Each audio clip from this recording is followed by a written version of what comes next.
Jesus, me leva pra perto de ti, me leva onde eu posso ouvir a tua voz, pois quando eu escutar, de todo o coração obedecerei.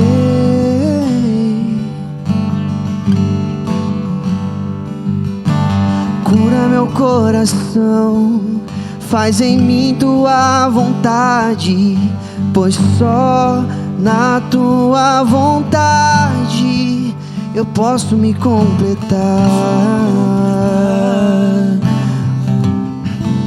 Eu posso me completar. Me leva onde eu posso ouvir tua voz. Me leva onde eu posso ouvir tua voz.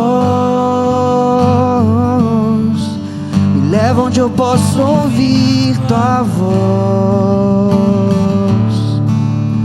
Aos teus pés. Vamos ficar de pé. Meu Jesus, me leva pra perto de ti, me leva onde eu posso ouvir a tua voz, pois quando eu escutar, de todo o coração obedecerei.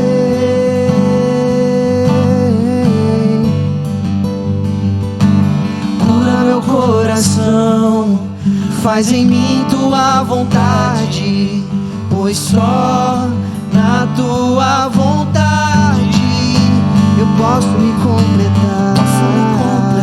Posso me completar. Eu posso me completar. Me leva onde eu posso ouvir tua voz. Me leva onde eu posso ouvir tua voz.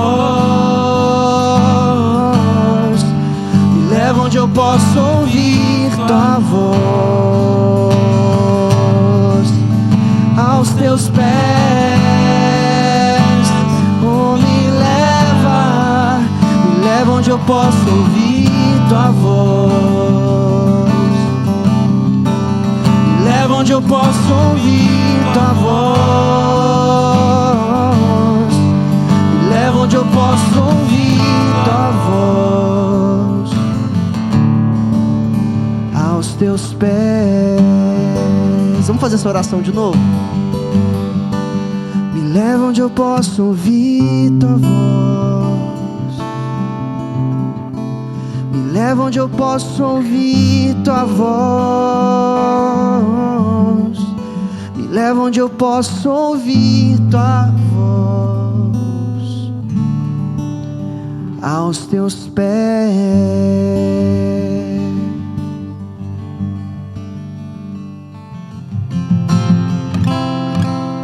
Que eu acho que todo mundo conhece, dá pra gente cantar bem forte junto, bem bonito. Tá mais ou menos assim, ó. Dos montes correm para o mar, teus rios de amor por mim. Eu abrirei meu coração, deixando a tua cura entrar.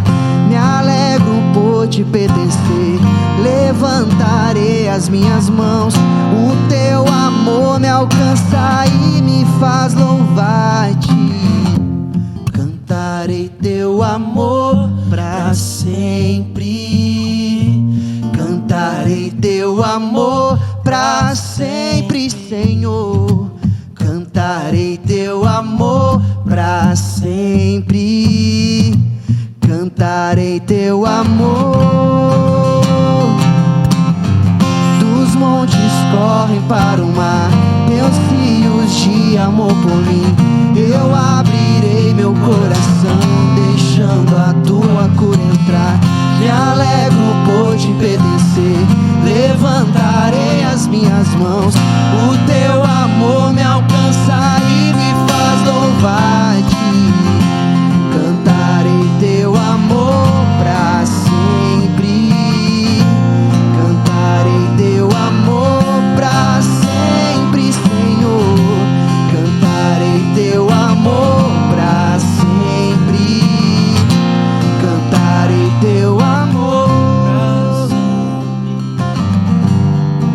meu coração exulta. Com alegria eu canto, se o mundo conhecerá-te, ele se encherá com a tua alegria, meu coração exulta. Com alegria eu canto,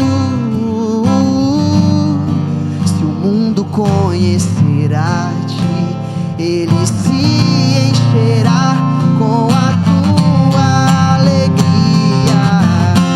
Cantarei teu amor pra sempre, cantarei teu amor pra sempre, Senhor.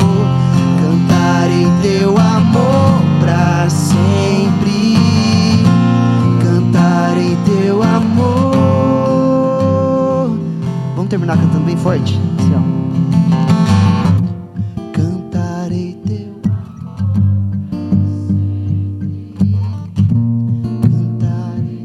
amor pra sempre, Senhor. Cantarei teu amor pra sempre, cantarei teu amor. Obrigado, Pai, obrigado por esse momento.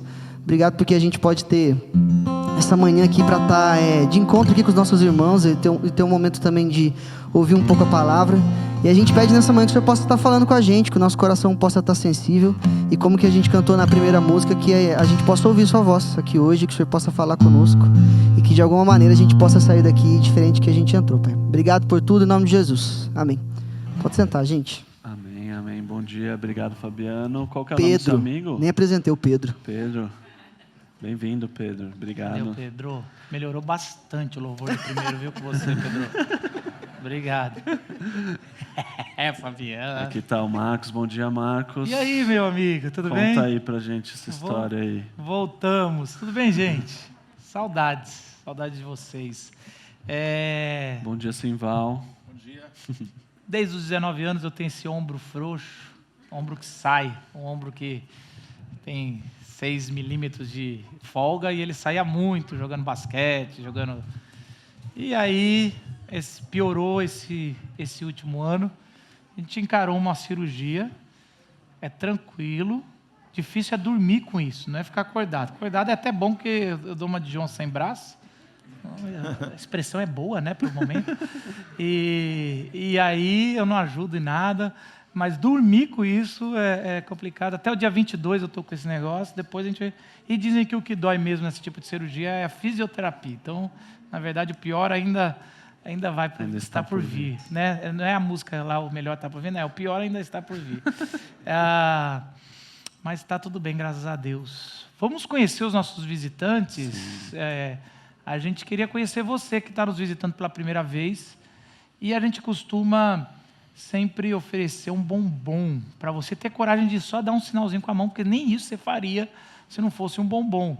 Mas o que a gente dá? Um bombom é bom demais. Então, a gente conhecer você não precisa falar o seu nome, você faz um sinalzinho com a mão, vai chegar um bombom e um QR Code, um marcador de Bíblia, que você pode conhecer melhor a vila. Quem está pela primeira vez...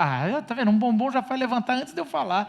Um aqui assim, ó, quem está pela primeira vez, levanta a mão, que o bombom vai chegar até você. E não baixa para não perder a bênção, tá bom? Se estiver em cima também, a piada é a mesma, mas o bombom também. Então tá valendo aqui, ó. Tem ali, ó, gente, ó. Ali. Aqui desse lado. Aqui desse lado tem 3. Gente boa, tá? O Conte Comigo trabalhando aqui. Certo. Simval, nós temos um recado importante. Então, deixa eu só acabar aqui, tem ali também. Se você está pela primeira vez e está só nos visitando, tem uma igreja, manda um abraço para o pastor de vocês.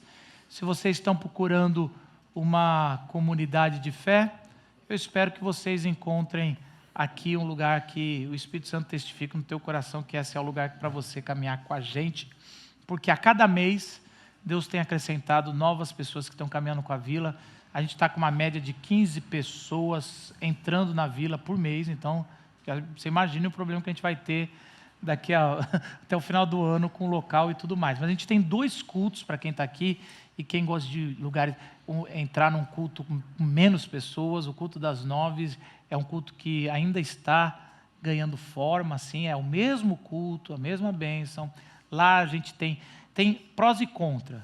Primeiro culto, geralmente, a gente chora pelas emoções na pregação, tudo.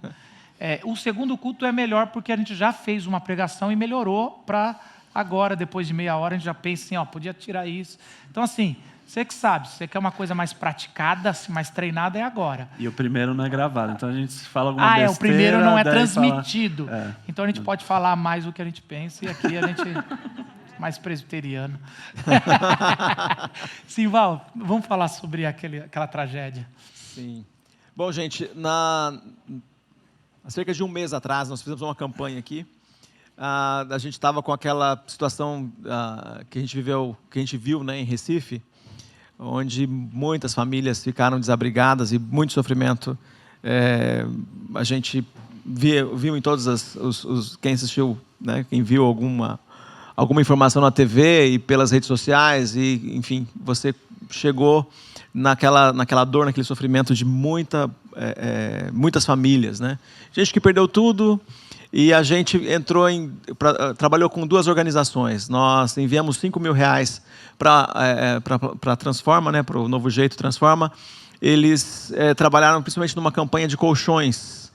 E a gente, com R$5.000, pôde comprar muitos colchões. Um colchão, naquele momento, estava custando alguma coisa como R$111. Então, a gente só fazer essa conta aí, saber que a gente teve essa entrega, e a gente recebeu fotos de lá, recebeu a informação deles, um vídeo de agradecimento.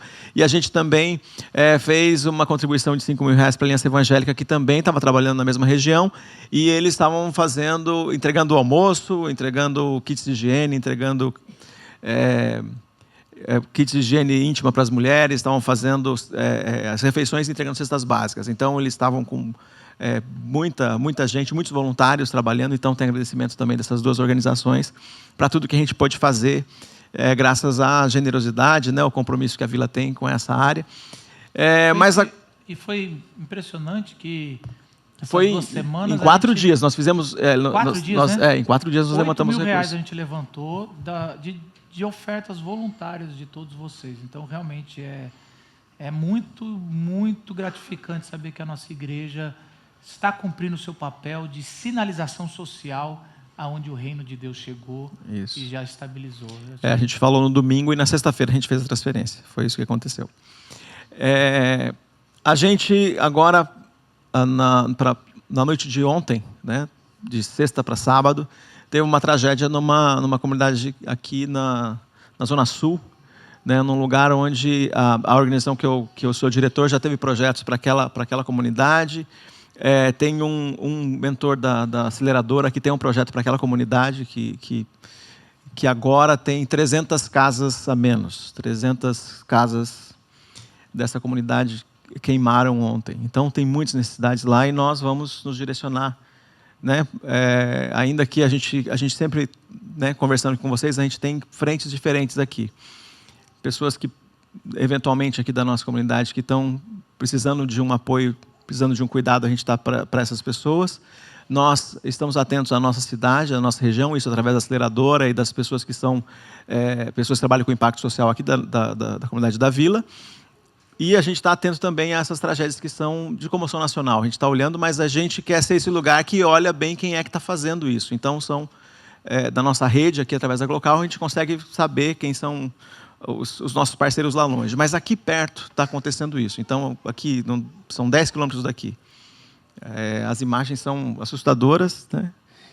Sofrimento enorme, e a gente quer ser presente lá para aquelas pessoas. Então, você fazendo a sua contribuição com 0,9 centavos, é isso, César? 0,9 centavos, você está direcionando a sua contribuição para que a gente ajude a favela do Piolho nesse momento que, mais uma vez, eles passam por um incêndio. E a sua contribuição, então, saber que, como referência, né, R$70, R$75 hoje, não é R$70, R$75, aumentou, né? R$75 é a contribuição para uma cesta básica. Uma cesta básica é de 11 quilos. Então, você imagina que essa cesta básica não é o suficiente. Mas, nesse momento, não é cesta básica que essas pessoas precisam. Alguém que perdeu a casa e perdeu tudo que tinha dentro não consegue cozinhar. Então, você usa isso como uma referência, porque a gente vai lá descobrir qual é a necessidade principal e como é que nós podemos ajudar da melhor forma. Descobrir a organização, a gente conhece do nosso mentor aqui, né? O Muda Brasil, e a gente tem uma comunidade, uma igreja, né? que sempre recebe as pessoas e cuida quando acontece alguma coisa naquela região. Então, nós vamos descobrir qual é a melhor forma de a gente fazer isso.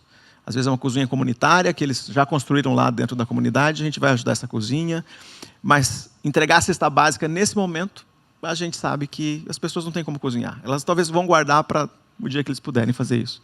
A gente quer ser mais estratégico nesse recurso. Oi, Luiz. Amém. Amém. Certo.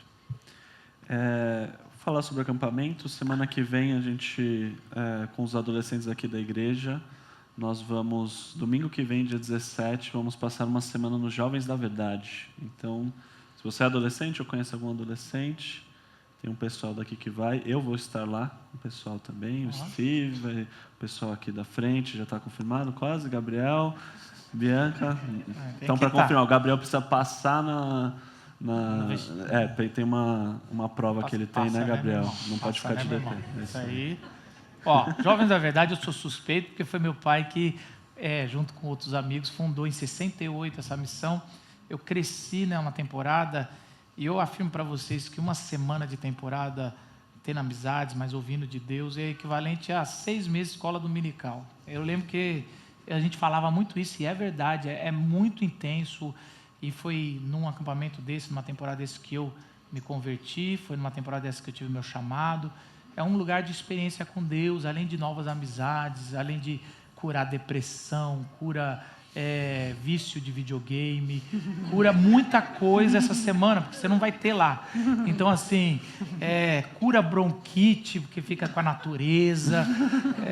Isso tudo não tem comprovação médica, mas eu estou só dando isso aqui. Cura frouxidão de ombro? Frouxidão de ombro, não. Aliás, vai dar algumas. Mas, assim... É um momento assim que é muito gostoso. Sempre que eu tenho, sempre que eu posso, e geralmente tem uma semana de criança e adolescentes. E eu sempre vou na de criança, meu filho é de 7 aos 11 anos, eu sempre vai. Esse mês, infelizmente, tiveram que cancelar por vários motivos do Covid, e o de adolescente vai ter. E assim, eu quero recomendar mesmo assim, você está pensando naquele seu sobrinho adolescente, está entre 12 e 18, mande ele, pague para ele, porque é um lugar... Mesmo que o seu sobrinho não frequente igreja, lá é um ambiente muito de evangelização, de conhecer os princípios da fé. Então, assim, recomendar, e ainda mais que a gente tem o privilégio de estar um pastor da nossa igreja lá, fechando um quarto masculino, e vai estar outros líderes, e eu vou ter... Vai ter líder feminino também lá. Com o quarto feminino. Então, assim, a gente vai conseguir acompanhar depois, porque é muito importante essa conexão do que acontece no acampamento com a igreja. Então, assim... Se tem alguma dúvida, não tenha mais. Eu estou falando, leve, mande, é um dinheiro melhor investido. Isso, os nossos filhos lá em casa, eles contavam, né? Contam um ano, né? Tem só o mais novo agora. Contam um ano pelas temporadas, né? Janeiro, julho, está chegando, né? E de encontrar os amigos de outras comunidades, de outras igrejas e de outros estados, né? De fazer as amizades que duram aí bastante tempo. Sempre meu filho fazia isso, e a gente lá em casa, eu sou filho do diretor, do fundador, a gente podia deixar a criança de graça, mas a gente faz questão de pagar a temporada, porque é uma missão que ajuda muitas outras pessoas. Então, assim, além de você estar investido no seu adolescente, você está investido em missões também. Então, assim, vale muito a pena. Em janeiro, você que é mãe, pai de criança de 7 a 11 anos, já separa uma semaninha, que é também aquele tempo para você, casal, ficar luazinha de mel, né? Uma delícia poder deixar as crianças lá e esquecer delas, assim, sem peso na consciência. Uma delícia isso, né, gente? Só posso falar para quem é pai já há um tempo que vai entender o que eu estou falando. Quem não tem filho vai me julgar nessa frase, mas eu não estou nem aí. Quando tiver filho vai saber o que eu estou falando. Tá certo. Semana passada o Paulo pregou aqui e falou sobre a perseguição que os cristãos sofrem e o sofrimento que isso traz, né? Falou na primeira carta de Pedro. E hoje a gente vai falar sobre Marcos 1, Evangelho de Marcos, capítulo 1, se você quiser abrir aí sua Bíblia. E o contexto do Evangelho de Marcos, ele foi escrito muito por causa desse contexto de perseguição, né? A gente sabe que os ouvintes principais e iniciais do Evangelho de Marcos eram cristãos em Roma que estavam sofrendo perseguição, talvez até ali nunca antes vista, por causa do imperador Nero, ali em Roma. Então eram cristãos que estavam passando por várias dificuldades e decorrente, né, de serem cristãos, e questionando sobre várias coisas, sobre a sua fé, sobre outras coisas. Antes disso, na outra semana, o Paulo aqui pregou sobre 2 apóstolos, né, de Jesus pedindo para eles chegaram, né, a mãe deles pediu para Jesus, falou: quando no seu reino deixa um à sua direita, outro à sua esquerda, e o quanto isso não estava bem coerente com a proposta de Jesus, né? A gente falou quanto, talvez o Paulo até brincou aqui, a tia Salomé, né, que esse é um nome, não é bíblico, mas talvez a mãe desses apóstolos estava ali, faz isso pela gente, não estava entendendo qual que era a proposta do próprio Jesus, né? E a gente vai ler hoje algo que tem a ver com isso também. Por quê? Os evangelhos, antes de apresentar o ministério público de Jesus, eles apresentam a figura de João Batista. João Batista era uma figura que estava ali tentando preparando o caminho para a chegada do Messias. E quando a gente pensa nisso, né, e pensando principalmente num contexto onde os primeiros cristãos que não eram judeus, quando as pessoas iam falar de Jesus para eles, eu imagino a seguinte situação: vai lá um pessoal para Roma, uns apóstolos lá, alguém falar sobre Jesus, eles chegam lá e falam assim: o Deus encarnado esteve entre nós, o Messias que era do povo judeu, mas que é para todas as nações, para todo mundo, esteve entre nós, habitou entre nós, e eu estou trazendo as boas novas desse Messias. Que legal, e lá, todo mundo lá na Palestina, então, acreditou nele, todos os judeus, então, foi unânime, então, seguirem ele, está todo mundo seguindo a Jesus? Eles falam: não, teve gente que não seguiu, que não entendeu, que não acreditou. E eu acho que essa é uma das respostas que o Evangelho tenta dar para a gente, né? Porque às vezes a gente pode pensar: se Jesus estivesse aqui, todo mundo ia ser convencido, né? Às vezes você quer falar de Jesus para as pessoas, ou você quer compartilhar da sua fé, você está ali, você fala: nossa, mas se Jesus estivesse aqui, se apresentasse aqui para esse meu chefe chato, ele na hora ia ver, ia se converter, mas a gente vê que na realidade não foi isso que aconteceu. E o Evangelho de Marcos traz algumas coisas, algumas pistas tentando responder a isso, né? Até lá no capítulo 4, as parábolas que Jesus conta, né? Uma das parábolas é a parábola do semeador, ou dos solos, né? Onde a mesma semente é jogada em vários solos diferentes, são 4 tipos de solos, onde tem solo que, né, é a mesma palavra, e os solos são tipos de pessoas que recebem essa palavra. E tem as pessoas que recebem bem, e tem as pessoas que não vão receber essa palavra. A palavra é a mesma, só que pessoas diferentes não vão reconhecer e não vão frutificar a partir dessa palavra. Outra parábola que Jesus conta é a parábola da semente de mostarda, que falando assim: a sementinha de mostarda talvez seja a menor semente de todas. E ela depois cresce uma árvore, a maior das hortaliças. O que ele quer dizer com isso? Talvez agora o Evangelho seja pequeno e vocês nem percebam que ele está crescendo, mas ele é pequeno entre vocês. Um dia ele vai se tornar grande, a maior coisa que você já viu, que esse mundo já viu. Mas não é todo mundo que vai enxergar, porque ele é pequeno, tem coisas ali. Então, o ministério de João Batista, ele gera para mim esse questionamento, porque João está justamente ali para tentar mostrar e preparar esse caminho para que as pessoas consigam entender o Messias, consigam se preparar para a chegada de alguém que talvez, se você não se preparar, você não vai entender, você não vai conseguir conhecer. É o que a gente diz de alinhar expectativas, né? Sim. Uma expectativa errada estraga qualquer coisa, relacionamento, estraga curso, estraga vida, tudo. Você vai assim, você precisa antes, eu que dou há um bom tempo aula, logo na primeira aula, a primeira coisa que eu tento fazer é alinhar expectativas. Deixa eu falar o que a gente vai aprender aqui, o que a gente não vai aprender aqui, e a gente alinha expectativa. E João Batista está fazendo assim, porque pensa Roma como a arrogância de São Paulo, dos paulistas. Então você imagina lá a arrogância de quem está na capital e fala assim, mas se esse evangelho não é unânime entre vocês, que são judeus, o que você está querendo trazer para cá, cara? Assim, aqui a gente já é unânime que César é o imperador, é o Filho de Deus. Então, assim, é uma coisa, João Batista ali para alinhar e dizer, para alguns ele vai falar, não é isso, e para outros vai falar, é por aqui.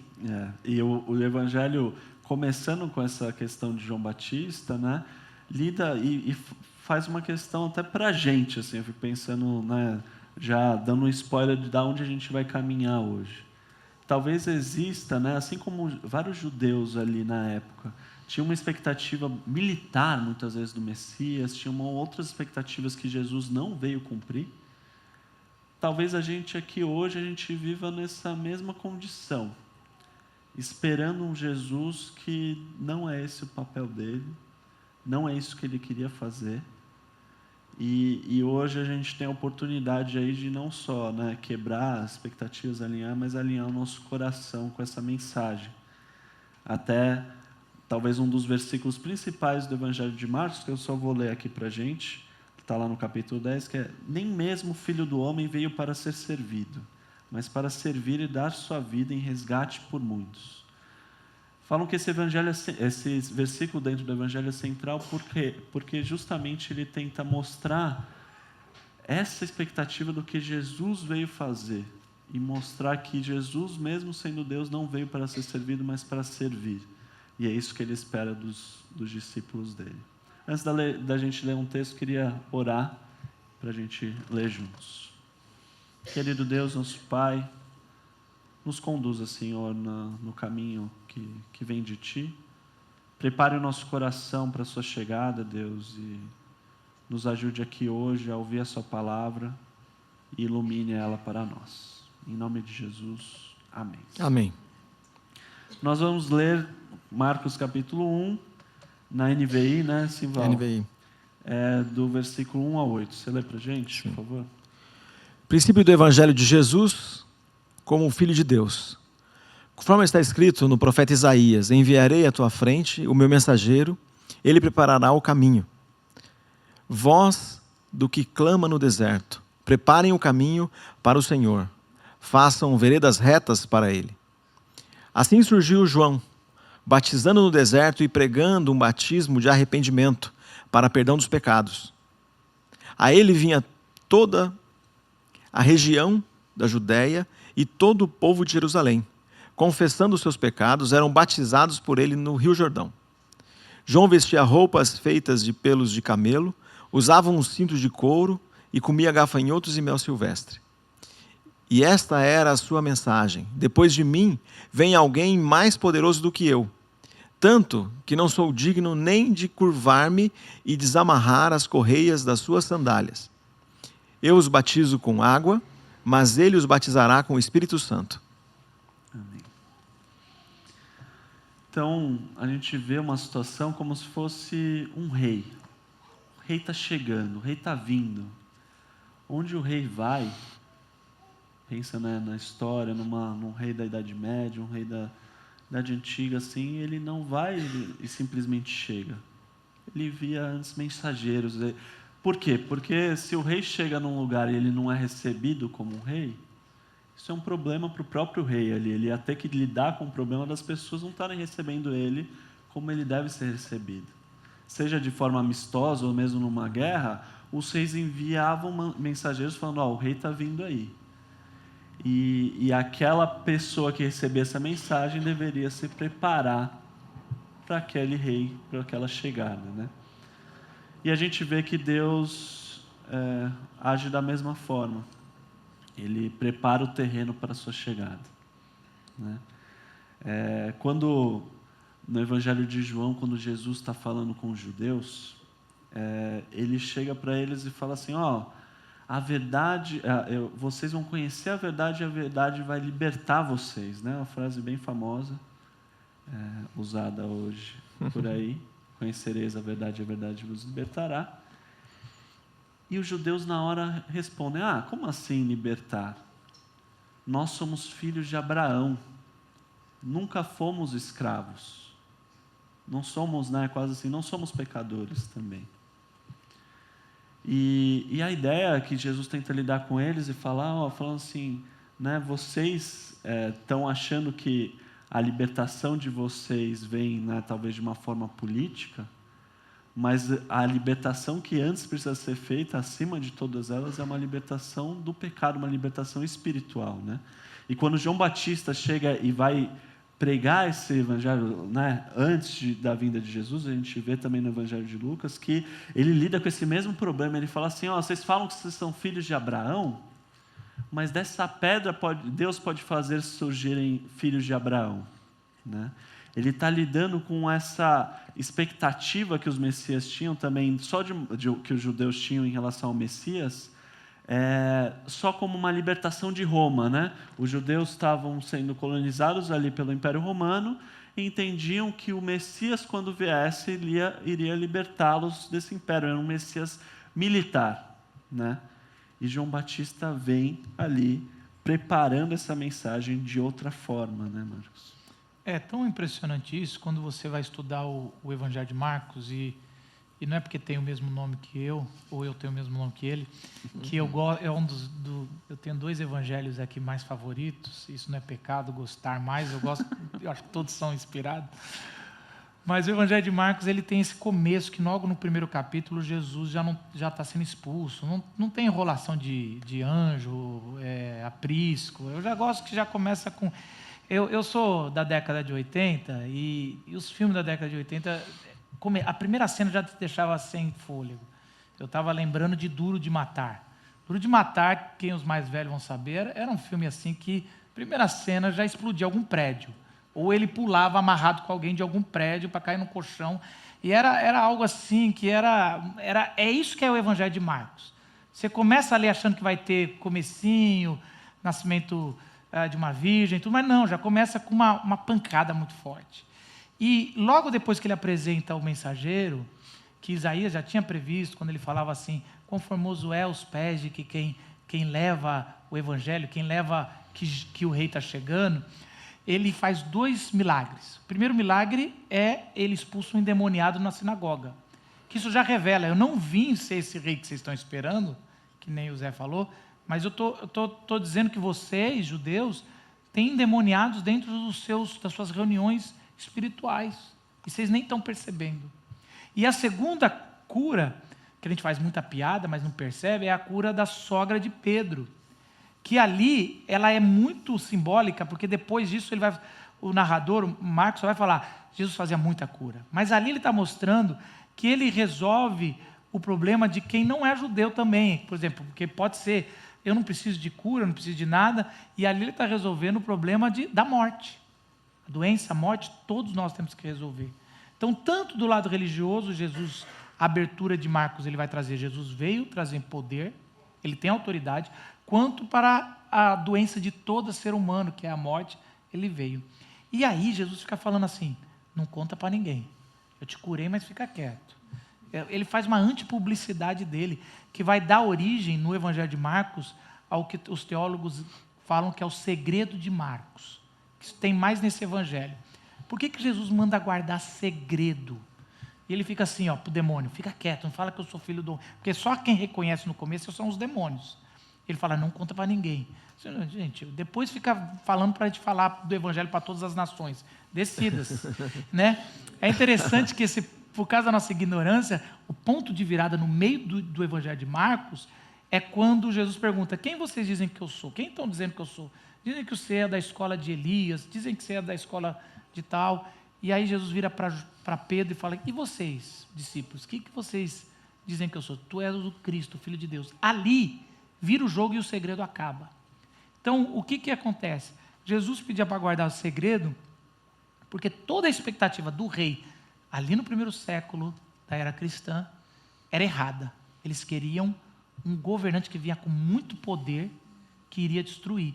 Então Jesus fala, enquanto eu não alinhar isso que você está fazendo, João Batista, essa expectativa errada do que é Jesus, eu não vou me revelar. Depois daquele ponto, ele faz a marcha que eles chamam a marcha para Jerusalém. Jesus sai lá do alto, do norte, vai para Jerusalém para morrer na cruz. Por que a gente está dizendo isso, que eu acho que é importante? Qual que é a sua expectativa de Jesus? Porque existem muitos Jesuses sendo pregados por aí. Mas existe só um Jesus que é bíblico. E muito dessa chegada, desse alinhamento, dos missionários, né, Simval? Você que trabalha muito com missões também, a gente vê muito que o missionário está achando que está levando Jesus, mas na verdade o trabalho do missionário é muito de João Batista. Eu vou preparar vocês, mas daqui a pouco o reino está chegando com força aí atrás e aí não vai ter muito o que fazer. Mas é assim, o nosso papel como pastor aqui, que estamos fazendo agora, é alinhando para que quando o Espírito falar no teu coração coisa que a gente não vai conseguir fazer, você entenda e você consiga ouvir a voz de Deus com mais clareza. E é isso que é importante. Num país cristianizado, mas que está tão distante de Jesus, a gente precisa, quase que a nossa tarefa antes vamos alinhar aqui, para quando Jesus vier, a gente esteja ouvindo a voz dele e não longe dele, achando que estamos ouvindo outras vozes. Ou para quando vier pessoas falando que estão falando em nome dele, a gente saber distinguir pelo discernimento do Espírito Santo, isso não é voz de Deus, isso é voz de Deus.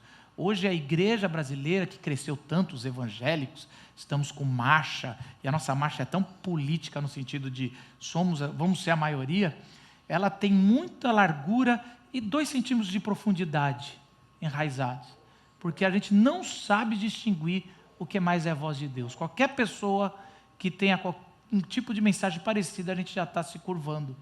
E é exatamente isso, porque que nós precisamos, que sempre Deus usa alguém para ir antes preparar o terreno. Ver muita igreja, né? Deve ter, sei lá, aqui nesse bairro deve ter não sei quantas. A gente tem mais de 6.000 igrejas evangélicas em funcionamento na cidade de São Paulo.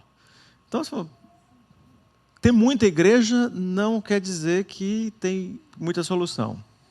Na verdade, ter bastante igreja mostra a falência espiritual do nosso povo. O que vê muita transformação, muita mudança de caráter, muita gente transformada e fazendo as mudanças que nós sonhamos em ver no nosso país aconteceriam se essas pessoas fossem discípulos e discípulas de Jesus. Aí sim, a gente está vendo a transformação acontecer. Então, a falência espiritual do nosso povo é provado na maior cidade desse continente, ter tanta falência espiritual, tanta violência, tanto sofrimento, apesar de ter tanta igreja.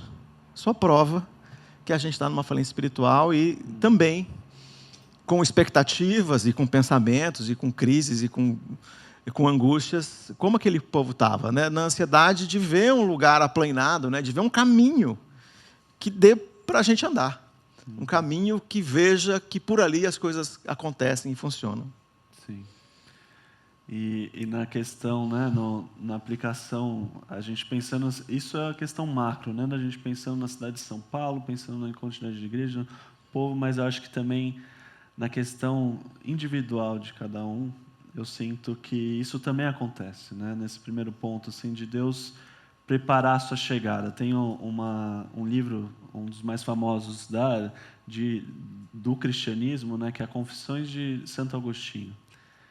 Se você não leu, eu recomendo bastante. É legal, é curioso Agostinho chegar e falar assim, ele olha para a vida dele passada, isso já quase no final da vida dele, olhando e vendo assim, olha, Deus estava ali preparando coisas mesmo antes de eu sequer ouvir sobre o nome dele, né? Então, Deus preparando a sua chegada, Ele também faz isso nas nossas próprias vidas, individualmente. né? Agostinho chega a falar assim, em momentos até de pecados, assim, de Deus quase segurando ele ali para que ele não fizesse mais, ou Deus direcionando ele na vida de Agostinho, né? E é curioso a gente pensar isso nas nossas vidas, né? Do quanto Deus direciona pessoas, situações, circunstâncias onde a mensagem dele vai ser ali mais facilmente né, captada, né?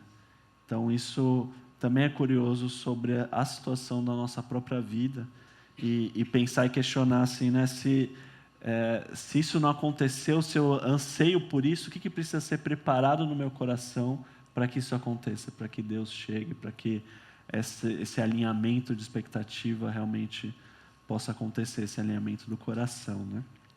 Mas o texto continua, né, falando sobre a proposta de João e dos versículos 4 a 6 diz assim: assim surgiu João batizando no deserto e pregando um batismo de arrependimento para o perdão dos pecados. A ele vinha toda a região da Judéia e todo o povo de Jerusalém, confessando seus pecados, eram batizados por ele no Rio Jordão. João vestia roupas feitas de pelos de camelo, usava um cinto de couro e comia gafanhotos e mel silvestre. Né? O texto faz questão de descrever João. João morava no deserto, num lugar, né, era um eremita. Ele estava ali num lugar ermo, num lugar onde, na teoria, não era para ter gente indo atrás dele. As vestes de João eram diferentes, né? A gente estava falando... nenhum evangelho faz questão de falar nada sobre a aparência de Jesus, né? Durante a história da igreja ficou, né, tem uma discussão até sobre isso. Será que Jesus era assim, assado? Será que Jesus, quais eram as roupas de Jesus? Ele usava roupas comuns ali da época? Não sabemos direito. Não, as narrativas, né, de toda a Bíblia, isso é uma coisa muito frustrante para a gente. Tá? Tem um livro aqui do Tolkien, e o Tolkien, ele é conhecido como o cara que descreve os detalhes. Às vezes ele gasta uma página falando de uma folha, você dormiu no final da página, para descobrir que aquela folha ela é tal, e é maravilhoso isso, eu estou brincando, mas a narrativa da Bíblia, ela tem 4 evangelhos, ela não fala nada. Tem uma discussão se Jesus era mais preto ou mais árabe, e, na verdade... Na Bíblia não tem essa descrição. Aliás, a Bíblia, quando vai descrever alguém, geralmente a característica dessa pessoa tem a ver com a história da pessoa. Então, quando vai descrever sobre Davi era pequeno, e ele vai estar mostrando como a jornada de Davi vai ser pequena e depois ele vai ser um grande homem. E quando ele fala que Saul era grandão, de boa aparência, o desejado, aliás, Saul quer dizer o desejado, né, do povo, mostra o tanto que ele vai cair. Então, até qualquer narrativa, mas quando chega em João Batista, ele descreve a dieta de João Batista, o cinto, e a gente costuma fazer muita zombaria, ele é bicho grilo, né? E talvez seja por isso que é o grilo, né? Tá perfeito as minhas gírias hoje, né? João sem braço, bicho grilo. Mas assim, e ali o cara comia, mas assim, a primeira coisa que a gente pensa é que, tá narrando, virou Tolkien aqui, né? Tá narrando algum detalhe que nunca... Não, ele está dizendo alguma coisa metafórica sobre João Batista. E aqui ele está dizendo quão zeloso é João Batista, mesmo sendo alguém que vem do deserto, mesmo alguém alternativo, ele está trazendo os votos que as pessoas consagradas faziam. E o voto dele era tão sério que ele mudava a dieta dele, mudava o jeito dele. Então era alguém que realmente era zeloso, não era um zelote, mas era zeloso, não era um fariseu, mas levava as leis a sério. Então, era o estereótipo de alguém que foi desprezado, mas a narrativa mostra que ele vem e as pessoas ficam assim, olha, esse cara leva a sério o que ele acredita. Uhum. E essa função de outsider, assim, né, dele estar fora do contexto ali dos líderes religiosos, é curiosa porque a gente sabe que o pai de João Batista era Zacarias, e da tribo de Levi, descendente de Arão, e como sumo sacerdote, e agiu como sumo sacerdote ali. Então João Batista ele tinha esse direito assim, né, hereditário de agir também ali no templo. Ele tinha o direito de ser o sacerdote ali naquela circunstância. E o sumo sacerdote. E o sumo sacerdote também. Tanto que o Evangelho de Lucas começa falando que eram outros os sumos sacerdotes e tal na época e apareceu João Batista no E deserto. eles narram 2, né? Sim. Até parece que podia ter 2 sumos sacerdotes, Uhum. que ficava revezando anualmente um e outro, mostrando que estava tudo errado. Quem deveria ser o sumo sacerdote na época de Jesus é João Batista. Sim. Só que ele foi jogado para o deserto, né? Sim. E historicamente, assim, pensando o contexto, o impacto que João Batista gerou foi gigantesco, né? A gente sabe pelos historiadores assim que talvez em vida João Batista teve um impacto bem maior do que Jesus em vida, né? De pessoas irem para lá, de uma multidão realmente seguir João Batista. E o Evangelho de Marcos faz uma coisa que, às vezes, a gente lendo nem percebe, né? Fala assim, a ele vinha toda a região da Judéia e todo o povo de Jerusalém. Jerusalém era para ser o hub do mundo, o ponto de encontro, o centro onde todas as nações iriam. Seria uma Nova York ou o que seria a Roma da época, era para Jerusalém se tornar, ou né? uma Meca, né? No uma sentido Meca de religioso. né? Só que Marcos fala assim, ao invés das pessoas estarem indo até Jerusalém, todo o povo de Jerusalém estava indo para o deserto. É uma corrente contrária aí, né? A hora do rush mudou de lado. As pessoas estavam indo para o lado errado. E aqui entra o nosso segundo ponto, onde Deus não só ele prepara a sua vinda, mas como ele se revela fora do lugar que é comum, fora do lugar que é esperado pelas pessoas. Deus, ao invés de se revelar em Jerusalém, ele está se revelando no deserto. Até usando essa ideia que a gente tem de como se comporta, ou como se veste, ou como se apresenta, né? É fora da lógica, no caso de João, e quando Jesus, para ser reconhecido na traição, ele precisa de um beijo, porque ele é igual aos outros, porque naquela hora esperava que Jesus fosse diferente, mas Jesus é igual. Ele se veste como os outros, ele tem a mesma cara que os outros, usa o mesmo jeito de cortar o cabelo, a mesma barba, e ele fica parecido com todo mundo, ele precisa ser reconhecido. Então essa lógica está fora em Jesus e está fora em João. As pessoas esperavam encontrar Jesus diferente, e Jesus era igual, e esperavam, né? Então quando aparece alguém que está diferente, que é o João, ele aparece desse jeito. Porque as pessoas olham e falam, não, para ter um mestre, esse mestre já tem um jeito de ser. O mestre que as pessoas procuravam no templo tinha a roupa sacerdotal. Mas o sacerdote estava sem a roupa sacerdotal e estava em outro lugar. Então estava tudo se reconfigurando nesse momento. E é muito interessante na descrição de Levítico que a roupa sacerdotal é a roupa do rei. Então você tinha uma coroa, o sumo sacerdote, ele tinha umas joias aqui representando as tribos. Era a roupa real. E aqui Marcos está fazendo, olha a roupa desse sumo sacerdote. Que simplicidade. E, na verdade, Marcos vai fazer uma transição de João Batista para Jesus, mostrando, olha o jeito desse Messias. Que simplicidade. Então, existe essa analogia que ele está construindo, que é exatamente isso. Eu acho isso muito importante, porque a gente, a gente precisa pensar sobre o deserto. A Bíblia, o tempo todo no Antigo Testamento, está falando do deserto. Fala que Moisés saiu para o deserto e lá ouviu a voz de Deus, e a voz que clama no deserto fez ele voltar para o Egito. Você tem Davi, o rei, antes de se tornar Davi, quando ele é perseguido, ele vai para o deserto. E você tem a figura principal, né? Que é a figura de Elias, que justamente João Batista está encarnando essa figura, né? Do espírito de Elias ali, que no deserto que ele renova a aliança do povo com Deus, né? Da mesma forma como... Depois que Elias confronta os profetas de Baal, no Monte Carmel, o rei de Israel decide perseguir Elias. Ele foge para o deserto para ouvir a voz de Deus. E a voz que clama no deserto fala, Elias, você não está sozinho, volta aqui, tem muita gente que não se curvou. Sim, sim. E é curioso que esse movimento agora, a gente estava falando na primeira questão dos religiosos, mas no deserto a gente vê que vários não religiosos estão indo atrás de João. Os cobradores de impostos que já tinham desencanado da religião judaica, tinham traído o povo ali, não eram nem bem recebidos entre os judeus, eles eram judeus, mas tinham meio que traído a religião judaica. E os soldados romanos também. Então a gente vê essa questão, né? E eu fiquei pensando sobre essa maneira da gente lidar com isso hoje, essa aplicação dessa situação hoje, né? De Deus se revelar para as pessoas, às vezes, da forma como Ele não... no lugar onde Ele não espera, com pessoas que às vezes não são as esperadas e também para pessoas que às vezes não são as esperadas, né?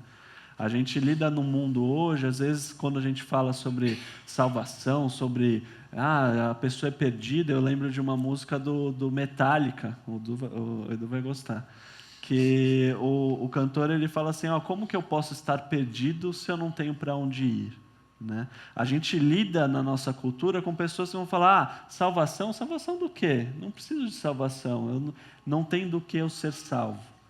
Mas João Batista também chama essas pessoas para perto, essas pessoas são atraídas para a mensagem de João Batista por causa até desse contexto. Então é curioso a gente pensar a nossa situação também, né? O quanto Deus não se limita às paredes da igreja ou o que for, e Ele vai alcançar pessoas das mais variadas formas, e pessoas às vezes que não estariam buscando o Messias ali, né?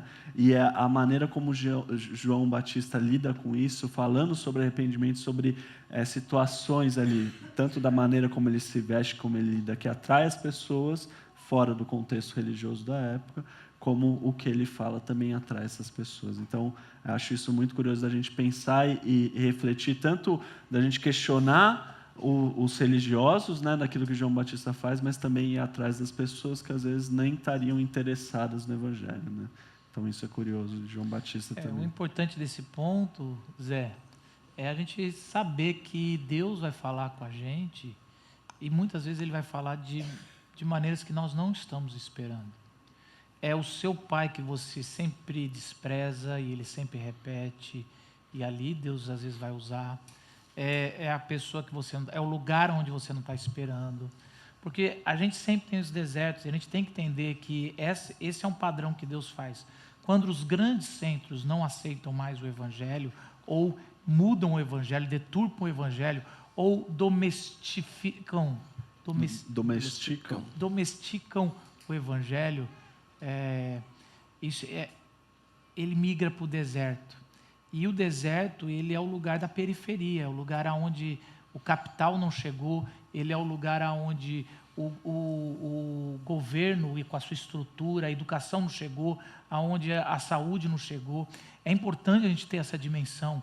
O deserto é um lugar do caos, o deserto é o lugar da insegurança. E a gente quer fugir do deserto, todo ser humano quer fugir do deserto, mas várias vezes a voz de Deus está no deserto. Porque todo lugar que traz a segurança, todo lugar onde o dinheiro chegou, todo lugar onde você tem essa segurança, é uma segurança falsa. Então, quando você estiver no deserto, é lógico que nós, eu e você, ninguém quer ficar no deserto, a gente pede, Senhor, antecipa. Mas a gente precisa também pedir, Senhor, que eu esteja atento para o que o Senhor está falando nesse local. Porque pior do que passar no deserto é passar no deserto sem ouvir a voz que estava lá. Então, esse lugar, e é interessante que depois, dando um spoiler, depois de Jesus ser batizado, o Espírito leva para onde Jesus? Para o deserto. Então é no deserto que acontece a transformação dos 40 dias. É o deserto que vai fazer a mudança. Então isso a gente não pode negar, essa voz que sempre está se recusando a fechar alianças com Roma, e que está se indo para a periferia, aonde não chegou nada, mas onde Deus está. A mensagem que João traz, né, e o texto vai falar sobre isso, no versículo 4, fala assim: assim surgiu João, batizando no deserto e pregando um batismo de arrependimento para perdão dos pecados. A mensagem de João ela é resumida como um batismo de arrependimento para perdão dos pecados. Se arrependam, né?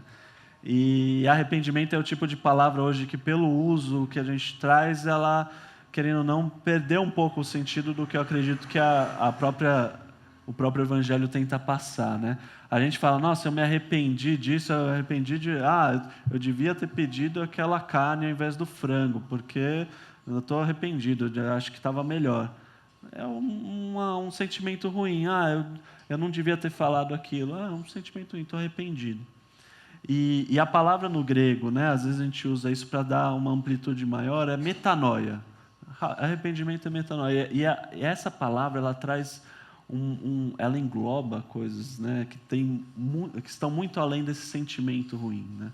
É uma transformação de mentalidade, de coração, é uma transformação não só que vai agir na sua maneira de viver, mas que vai pegar você e vai trazer para o espírito do que o Messias quer trazer, né? Então, o arrependimento, ele é necessário para a chegada desse Messias. O que João Batista faz é falar assim, ó, vocês precisam dessa metanoia, vocês precisam dessa transformação de mente para que o Messias possa chegar. É que nenhum rei, quando chega, falando assim, ó, as condições são essas. E nesse sentido, Jesus não tem nenhum tipo de... não vai abrir mão dessa condição para ele chegar na nossa vida, no nosso coração. Existe uma condição necessária que é de arrependimento.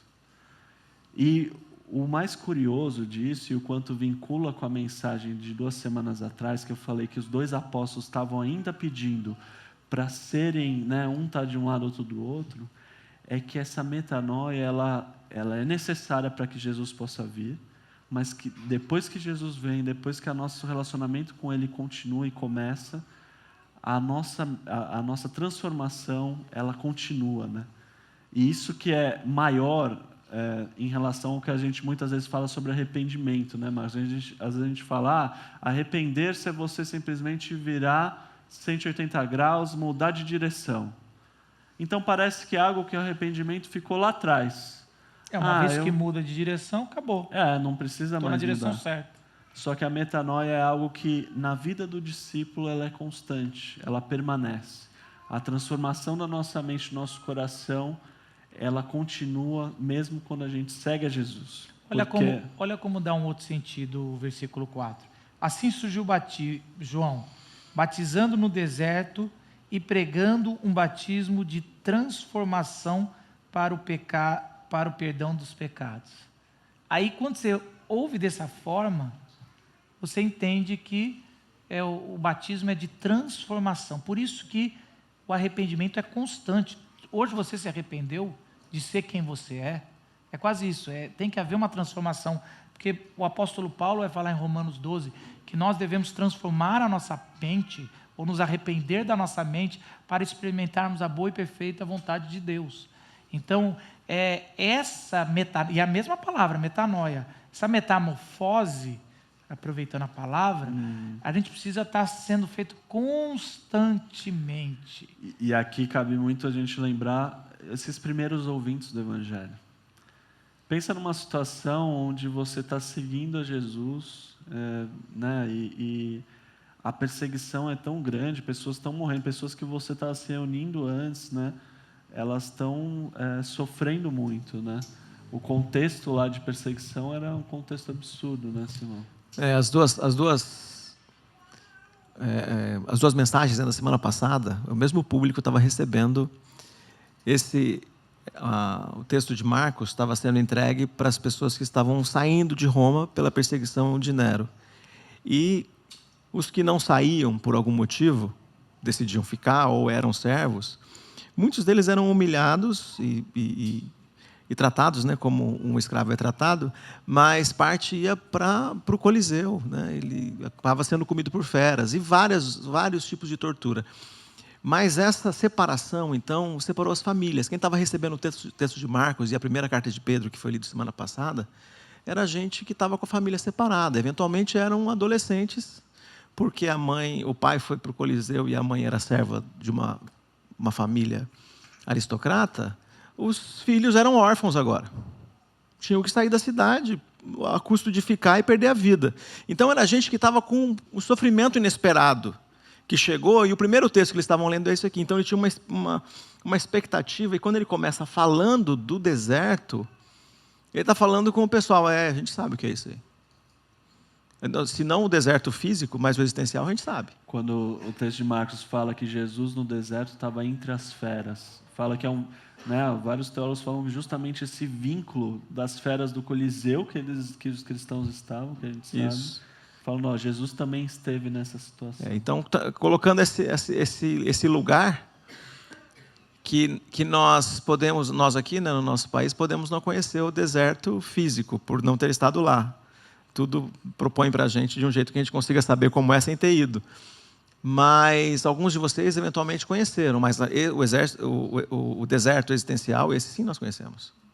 Essa dor, essa angústia, essa dúvida, ou achar que a expectativa de uma redenção, de uma transformação, igual desse povo de achar que é um rei que vem resolver nosso problema, um governante, né, daqui a pouco a gente tem eleições, que essa solução pessoal, essa solução existencial, ela aconteça por alguma coisa que nós já conhecemos, é muito grande. Mas aqui a gente está vendo uma mudança de mente, significa que a mudança não é fora. A mudança não é fora, a mudança é dentro. E às vezes a gente dá uma romanceada assim nos primeiros cristãos, falando, nossa, todos estavam bem com isso, eles estavam seguros. Mas eu imagino mesmo esse questionamento e lendo esse texto aqui do Evangelho e falando assim, nossa, eu preciso de uma metanoia, eu preciso de uma transformação da minha mente para pegar isso que Jesus ensinou desde lá atrás, já estava lá, e eu estou reconhecendo novamente isso agora. E quantos de nós não vivemos isso, né? E aqui o texto, né, o terceiro ponto que eu queria falar é que Deus, Ele derrama o Espírito dEle naqueles que se arrependem, naqueles que transformam seus corações. Então a gente vê isso acontecendo na nossa vida, num constante transformação de que a gente olha e fala, nossa, eu não tinha visto isso antes, eu não sabia que era isso, e lidando com o nosso próprio egoísmo, com a nossa própria... se eu soubesse talvez que seguir a Cristo ia me levar a isso, talvez eu não teria feito, mas hoje talvez eu tenha que viver isso, né? E o Espírito Santo nos guia para esse caminho. Quando João Batista, a gente sabe pelos outros evangelhos que ele está meio que respondendo a alguns questionamentos dos judeus em relação ao batismo. Eles falam, que autoridade você tem para batizar? Né? E ele está falando mais ou menos isso aqui, nos versículos 7 e 8, para a gente concluir. Depois de mim vem alguém mais poderoso do que eu, tanto que não sou digno nem de curvar-me e desamarrar as correias das suas sandálias. Eu os batizo com água, mas ele os batizará com o Espírito Santo. Quando alguém que não era judeu, um gentil, se convertia ao judaísmo, um prosélito que a gente chama, eles tinham uma liturgia ali de batizá-lo. Né? Se ele era um homem, ele ia circuncidar e, além disso, batizar. Os judeus tinham o costume, né, de se lavar, de se purificar em várias situações. Mas essa denotação do batismo, daquilo que João Batista fazia, era só feita quando um gentil se batizava e era feito pelos líderes judeus lá naqueles centros que a gente estava falando. Quando João Batista faz isso para os soldados romanos, os publicanos, ele já seria algo incomum. Mas João Batista faz isso também para os judeus. Os judeus também estavam sendo batizados por João Batista no Rio Jordão. E esse era um questionamento, falando assim, mas como você está batizando os próprios judeus, né? E João Batista, a resposta dele, ele está falando assim, o meu batismo não é vinculado com esse batismo que vocês estão fazendo aí. O meu batismo, ele precede o batismo do Espírito Santo. O batismo que vai vir através da obra de Cristo. O batismo que vai vir porque Cristo amou e serviu e deu a sua vida por nós. Então, quando a gente pensa nesse batismo de João, a gente pensa nesse arrependimento, nessa transformação de coração, João Batista está vinculando e falando assim, você quer esse derramar do Espírito prometido por Deus desde lá atrás? Quer viver isso que o povo tanto anseia, né? E que a gente tanto anseia para viver, esse Deus ativamente presente em nós, essa presença do Espírito Santo que nos guia, que nos transforma? Esse é o caminho. Né? Ele está mostrando o direcionamento daquilo que a gente tem que viver. Então, quando Deus prepara o caminho para a gente, Ele está falando assim para mim e para você. Se arrependa, olhe para para os seus pecados e deixe isso para trás, assim como Davi olhou e falou: Deus, me purifica, eu não quero mais viver aquilo que eu estava vivendo. Tem um ponto onde os discípulos de João procuram Jesus. E João está preso e eles falam assim, trazendo uma pergunta de João: será que você é o Messias mesmo? E Jesus responde, fazendo os milagres, e manda o recado para João. E João, a gente acredita que ele morreu feliz, porque ele viu a redenção. Mas ele, me parece, no texto ali, quando acontece essa conversa, os discípulos já saindo para levar essa resposta para João, ele fala para quem estava ali: vocês são como crianças numa praça, que dizem o seguinte: eu toco uma música alegre e vocês não dançam. Eu faço um lamento e vocês não choram. Em outras palavras, um forró e uma sofrência. Isso, estou tocando essas duas. Ele está dizendo o seguinte: veio João, que era diferentão e estava no deserto, e vocês não se interessaram pela mensagem. Vim eu, que como nas festas de vocês, que bebo a bebida com vocês, que estou falando entre vocês, e vocês também não se arrependem. O que é que vocês querem? Ele está fazendo uma confrontação, falou que vocês nem sabem o que vocês querem. Eu estou apresentando a mesma mensagem de duas formas e vocês não conseguem perceber que a mudança que vocês tanto sonham começa aí dentro. Vocês são crianças mimadas. Isso, que nunca estão satisfeitas. Porque parte na praça, a ideia é que na praça tem criança brincando e tem algumas crianças que ficam ali: não vou, não quero, não vou estar junto, não quero participar. E aí essas crianças que estão curtindo, que está legal a brincadeira, chega lá: o que vocês querem? A gente já tocou, ninguém veio. A gente chorou junto com vocês, também não vieram. Essa é a pergunta de Jesus para a gente. A mudança dentro. A metanoia, como a gente tem falado aqui. Sim. Então, quando a gente pensa na vida e no ministério de João Batista, a gente tem que se perguntar, né? Se João Batista estivesse aqui hoje, o que ele teria que preparar na nossa vida, no nosso coração? Talvez a gente, como comunidade, o que a gente precisa se arrepender, o que a gente precisa mudar? Qual é o coração que a gente tem que ter para que Jesus, para que o Espírito de Deus possa ser derramado sobre nós? Talvez exista algo aí que nos trava, né, que nos impede. Mas a pergunta e o transformar de Deus está batendo a nossa porta, pedindo para que a gente possa se preparar para a chegada do Messias e para a chegada do Espírito Santo em nossas vidas. Baixa a sua cabeça, vamos orar juntos. Santo Deus, nosso Pai, obrigado, Senhor, pelo seu amor por nós.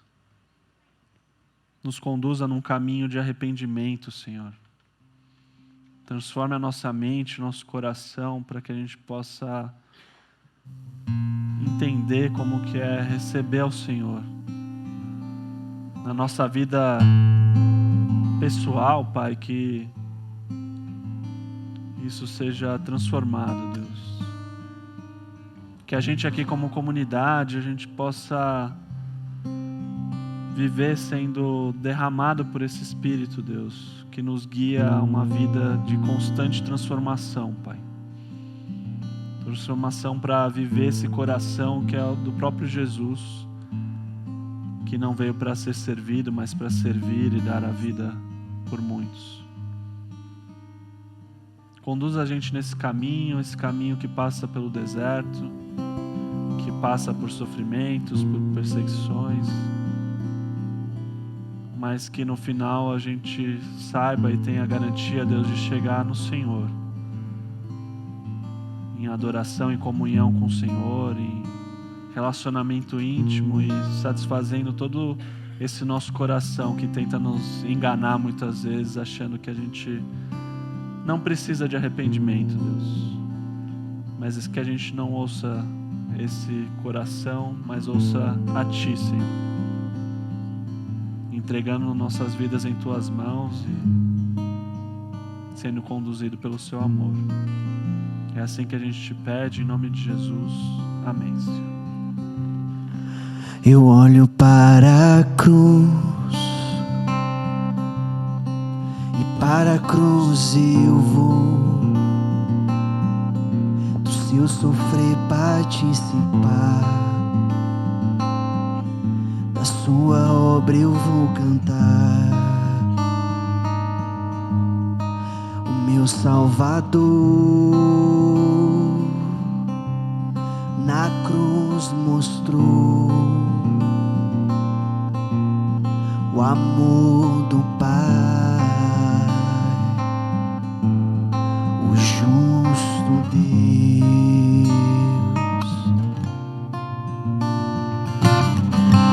Pela cruz me chamou, gentilmente me atraiu, e eu, sem palavras, me aproximo, quebrantado por seu amor.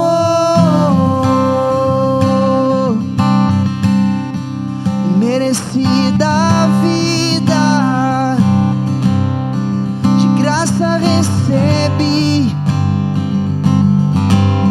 por sua cruz da morte me livrou,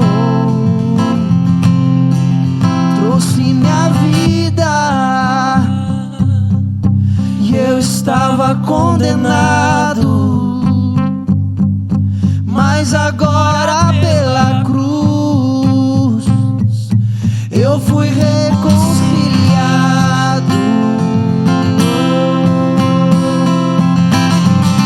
Pela cruz me chamou, gentilmente me atraiu, e eu, sem palavras, me aproximo, quebrantado por seu amor. Pela cruz me chamou, gentilmente me atraiu, e eu, sem palavras, me aproximo, quebrantado por seu amor. Impressionante é o seu amor.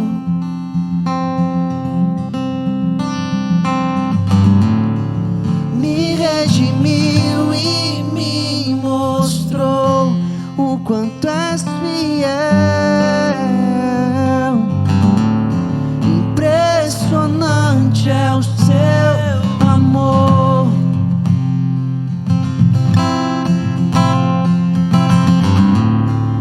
Me redimiu e me mostrou o quanto és fiel.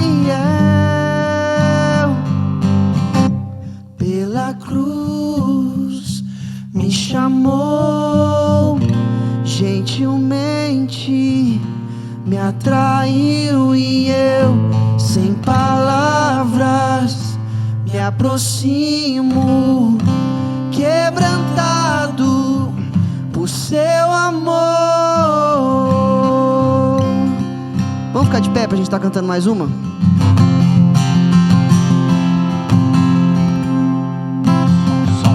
Só um segundinho antes da gente cantar. Tem uma T-Cross branca que parou na frente de uma garagem, e a gente não quer deixar ninguém chateado, então se você parou na frente de uma garagem, carro branco, por favor, tira lá, porque ele já chamou a CET, e a última coisa que a gente quer é inimizade com os nossos vizinhos, tá bom? Vamos cantar a última música e celebrar? A ti eu vou clamar, pois tudo vem de ti e tudo está em ti. Por ti vou caminhar, tu és a direção, o sol a me guiar. Tudo pode passar, o teu amor jamais me deixará. Sempre há de existir um novo amanhã preparado pra mim. Vamos no início.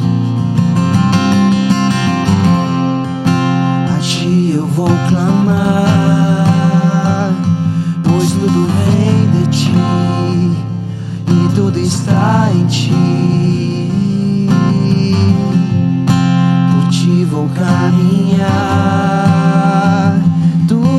direção, o sol a me guiar. Tudo pode passar, o teu amor jamais me deixará. Sempre há de existir novo amanhã preparado pra mim,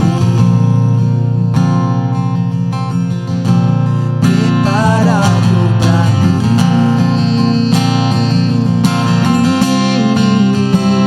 Eu me rendo aos teus pés, és tudo que eu preciso pra viver.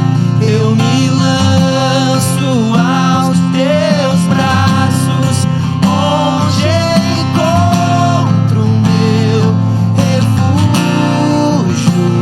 Eu me rendo aos teus pés, és tudo que eu preciso pra viver. Eu me lanço aos teus braços, onde encontro o meu refúgio, Jesus.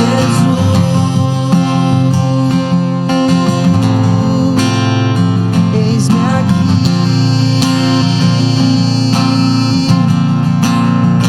Jesus.